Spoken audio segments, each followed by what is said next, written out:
अडानी अंबानी का दिल हुआ कि दिल्ली से लेकर के गुजरात तक मॉल बना देंगे और प्रदूषण से बचे लोगों को लूटना शुरू करेंगे। और फिर क्या था, पर्यावरण मंत्रालय चला गया सुप्रीम कोर्ट, अरावली पर अत्याचार करने की इजाजत मांगी और इजाजत तो मिलनी थी। और बस आ गया फैसला कि 100 मीटर से कम ऊंचाई वाली चोटियों को अरावली नहीं माना जाए। अब एक बात बताओ, अरावली पर्वत है या सुपरनोवा की 110 फ्लोर की बिल्डिंग या दुबई का बुर्ज खलीफा जो ऐसे ऐसे शुरू होगा और खत्म हो जाएगा? अरे भैया पर्वत है, ऐसे ऐसे ऐसे ऐसे चलेगा और पर्वत बनेगा। 10 मीटर 5 मीटर से शुरुआत होगी, पर्वत है वहां से। आपने कह दिया ये नहीं होगा। और कमाल की बात आप नहीं देख रहे हैं, लोग ये कह रहे हैं कि भैया 90% हिस्सा तो 100 मीटर से नीचे का है, यानी 90% खत्म।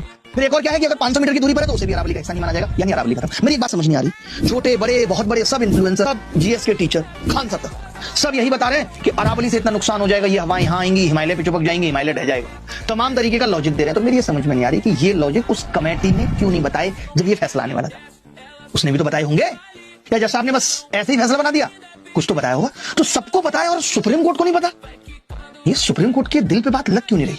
क्यों ना एक प्रेस कॉन्फ्रेंस करके बता दिया जाए कि माजरा क्या है।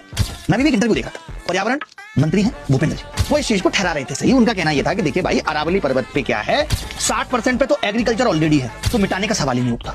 30% पे बड़े बड़े शहर बसे हुए हैं, जयपुर अजमेर, तो उसकी भी बात छोड़ दो। बच गया 10% के लिए, उसमें भी 0.19% उन्होंने कहा है जहां पे खनन किया जा सकता है। उनका कहना यह है कि जो इलीगल खनन हो रहा था उसको रोकने के लिए जो राज्य अपने हिसाब से करा रहे थे उस पर केंद्र सरकार का एक स्ट्रिक्ट लॉ लाना जरूरी था, ऐसा उनका कहना। मेरा वैसे आप इस सरकार की मंशा को जानते थे, ये एक पेड़ लगाएंगे मां के नाम तो उसको सही ठहरा देंगे, सबको लगाना चाहिए। ये एक तरफ गांधी को बुरा भला कहेंगे और फिर कहेंगे कि गांधी स्वच्छ योजना चला देंगे। तो इनका समझ में नहीं आता कि ये जो करते हैं उसको ही ये सही ठहरा देते हैं। अभी इतने सारे ये पेड़ काटेंगे तो पेड़ काटने को सही ठहरा देंगे, अडानी को 1 रुपए में जमीन देंगे तो ये उसको सही ठहरा देंगे, अडानी गरीब था, हाथ जोड़ रहा था, कह रहा था हम पे 1 ही रुपया है, ये ले लो, हमें जमीन दे दो। आप ऐसे ही देख लो, ये जमीनें तो सिर्फ 1 रुपए में बिकती हैं, डीलें तो अडानी अंबानी से होती हैं। तभी तो पार्टी फंड में 2014 में जहां 700 करोड़ थे आज 7000 करोड़ हो गए। मैंने नहीं चेक किया, रिपोर्ट कहती है जो ये इलेक्शन कमीशन में जमा करते हैं, हर पार्टी को जमा करनी पड़ती।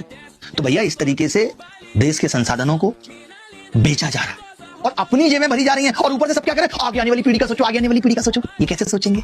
इनकी तो कोई पीढ़ी आगे आने वाली है ही नहीं। बल्ले बल्ले, इनको क्या मतलब, ये तो चले जाएंगे ऐसे करके।